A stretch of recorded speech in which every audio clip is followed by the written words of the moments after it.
Broken. Chapter 2. Dreamwalking. Darkness. Cold. Is this death? I wish I had more time to say goodbye to my family. I wish I had more time to travel and do the things I've always dreamed of doing. The restaurant I had always wanted to open, the hotel I had always wanted to own, walking down the aisle in a beautiful white dress. My kids that I now will never meet. I was thinking about what heaven would look like, and yet there is nothing here except emptiness. Why have I not seen a light? Maybe I really am broken, after all. A light shines through the bright windows and a beep noise from my left side. I start to move my toes slowly. I can feel them. My eyes begin to flutter as I observe the ceiling and my surroundings. Where am I? Two voices can be heard outside the room, a voice I know all too well, and another I don't recognize. A woman beside me lifts my hand up to check my IV, her eyes checking the beeping machine. She writes down the numbers on the machine on a paper only to look shocked when she sees me staring at her. Oh my, Caroline, you are awake, the woman says, surprised. I slowly nod. Where am I? Who are you? Where am I? My name is Maggie, your nurse. You are at St. Peter's Hospital. She gives me a smile. I will go let everyone know you are awake. Before I can say anything, she leaves abruptly, only for my mom to enter a few seconds later. Her smile radiates when she sees me. Oh, Lena, we are so grateful you are awake. Do you know how scared we were that you were going to be asleep forever? My mom says dramatically. She always was the worrier and the dramatic one of the family. Sometimes I wondered how my father put up with her theatrics. Mom, what happened? I asked, uncertain. I don't exactly recall what happened, nor do I know how long I've been in here. Mom touches my cheek softly. You don't remember? I shake my head no. No, I don't think so. I cut myself off as a flash of Curtis's face comes to my mind, along with a knife stabbing my stomach. I rip the blanket off me and lift the hospital gown to find one long slash with stitches and gauze. I gasp. Curtis! He was there, Mom. He did this to me. I stop as my mom raises her hand up to me. We know, sweetie. Curtis was waiting in the office at your work for you, and he threatened you and hurt you. My mom explains. Officer Jameson was in the shop at the time and helped you. That's right, he did. Where is Officer Jameson? I don't know, honey. Probably working, but he does come and visit you almost every day. Every time your father and I come in, he's here. The doctor says he's here asking questions about you and checking on you, she explains. He checks in on me? Why? And Curtis? What if he's still out there? What if he comes back and hurts me again? I shriek, my body shaking as a reaction. My mother grabs a hold of my hand again to calm me. He was caught. He is not a threat anymore. It took the police a day or two, but he was caught, Lena. He will have a trial, but he will be going away for a while. I mean, that's what Officer Jameson said anyways. A day or two? How long have I been in here, Mom? I asked wearily. She ponders for a moment. What's today? Thursday. So that would make it, what? She begins to count on her hand. Almost 3 weeks, I would say, she finishes. I'm stunned. I have been in here for almost 3 weeks? How could a knife wound make me unconscious for 3 weeks? It didn't make any sense. How? How has it been 3 weeks? Did you even get a look at the knife he was holding? It was 7 inches long, not to mention military type, with the teeth on the other side. Honestly, I don't know how he got a hold of something like that. I remember the knife being pressed against my abdomen, but I don't remember what type it was. I was too busy getting the life choked out of me. No, I don't recall. Well, anyways, he stabbed you and twisted. It caused quite a bit of internal damage that needed surgery to fix. You slipped into a small coma. The doctor wasn't exactly sure when you would wake up, but he knew it wouldn't be long, she explained. But I am okay now? I asked. The doctor peeked into the room as my question was asked. Hello, Caroline. My name is Dr. Howard. I have been looking after you these past few weeks, and I have to say, you have been through quite an ordeal. I smirked. I guess you can say that. You have stitches across your abdomen. I am sorry it is bigger than you expected. Unfortunately, we had to open you up further to fix what was slashed and ripped. You lost a lot of blood, so a transfusion was necessary. We just weren't expecting you to slip into a coma like you did. My face dropped. Is that a bad thing? Am I going to die? His face lightened up. We fixed you up, so no, Caroline, you are not dying. The body works in mysterious ways.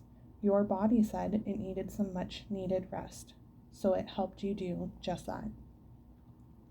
I nodded slowly before he continued. I noticed you haven't been resting. Is there a reason to that? She had a boyfriend who was just awful towards her. After she left, he did everything he could to torment her, which is why she moved here. Of course, she had to sleep with one eye open. He was crazy. He is the one who did this to her, my mother intercepted. Dr. Howard nodded. Yes, I do remember seeing that on her clipboard. I will write a recommendation for a psychologist after you leave. Trauma is a very tricky thing, and we want you in the best health possible. Oh, I don't think I need that, doctor. As you said, I am all fixed up now, I responded.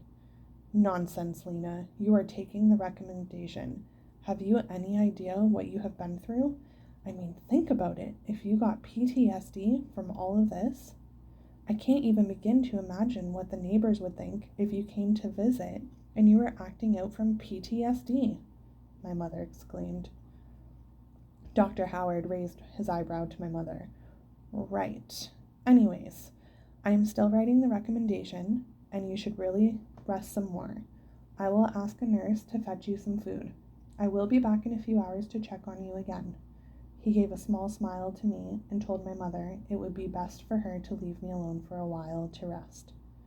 I will be back to check on you later as well, okay?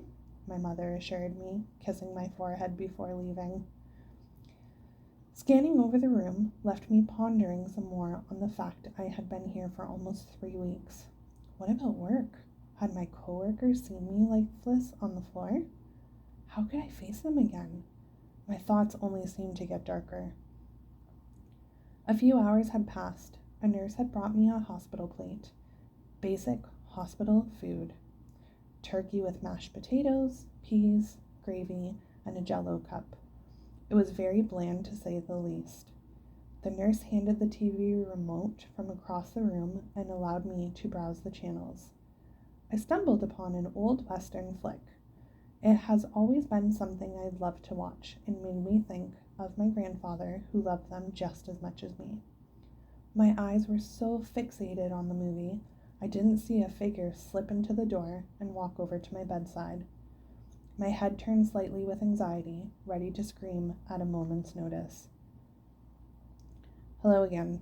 Sorry to bother you, a familiar voice said softly. My head turned fully to see the tall, muscular, green-eyed man that I had seen in the mechanic shop, the undercover cop, Officer Jameson. You're not bothering me, I replied, scooting my butt up to sit more properly. He gave a small smile.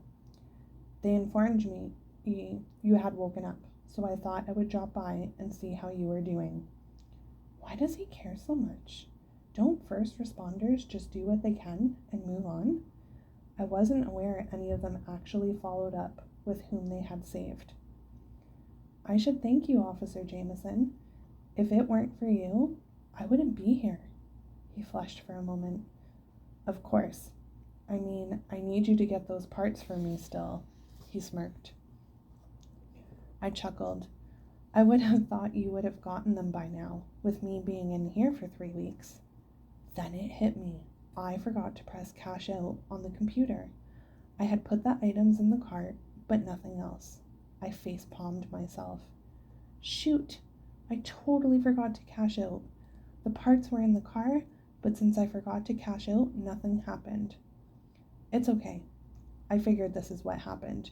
You were a little bit preoccupied with not dying, he replied sarcastically. My smile brightened. Just a little bit. He pulled a chair to the side of the bed and scooted closer.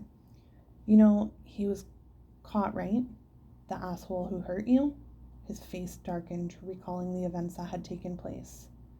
I nodded. My mother told me he was caught, and there will be a trial. I trailed off. Yes, there will be. That is what I am here to talk to you about. I listened attentively when he explained what they thought he was going to be charged with, and roughly how much time he was going to do in jail. That's where we need you. I gave a confused look. What do you mean?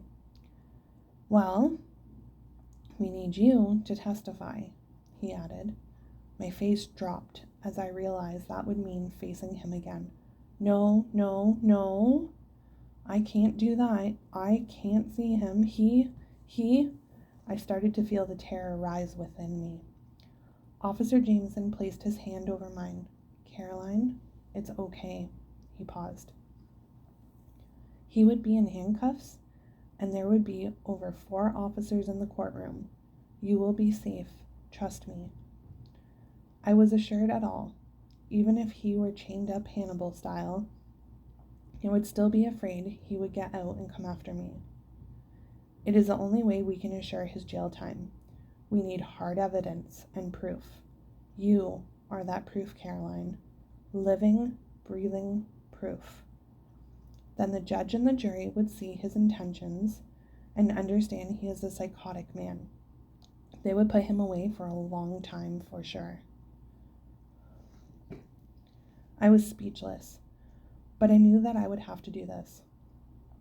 Okay, whatever it takes to keep him in jail for a long time is good with me. Would you be there? I asked. Of course. I am a key witness, and I have already spoken to a few people in the court who assured me that my statement is enough to jail him for at least 8 years.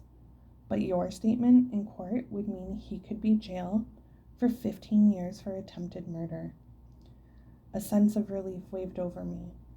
15 years was a long time. I didn't have to worry about looking over my shoulder and peeking around every corner to see if I was being followed. A good, solid 15 years of bliss. Thank you for all you've done for me, Officer Jameson. I really appreciate it. Dean, he corrected. I paused. Dean? He smiled. That's my name, Dean Jameson. I just thought it would be better to be on first name basis since we're going to be seeing a lot more of each other with the trial. And the car, I added. Yes, and the car. I have to order those parts soon. The show is coming up in a few months, he responded. Oh yeah, I forgot about your little car show. His eyebrow raised. It is not just a little car show, Caroline. I could have my car pictures in a show car magazine, and I could win a cash prize for best car. It's kind of important. I put my hands up in surrender. Oh, I'm sorry, I smiled. Must be some big deal, I teased. Oh, it is. You'll see, he countered. I will? I asked. Was he asking me on a date? My face began to flush a bright pink. I am officially inviting you to the car show. You will see how cool it is then. He smiled and said goodbye as he left. I thought about him inviting me to the car show. He was just being friendly. This newfound friendship was going to kill me because I secretly wanted it to be more. Was it because he saved me, or because I found him extremely good looking? Only time will tell, I guess.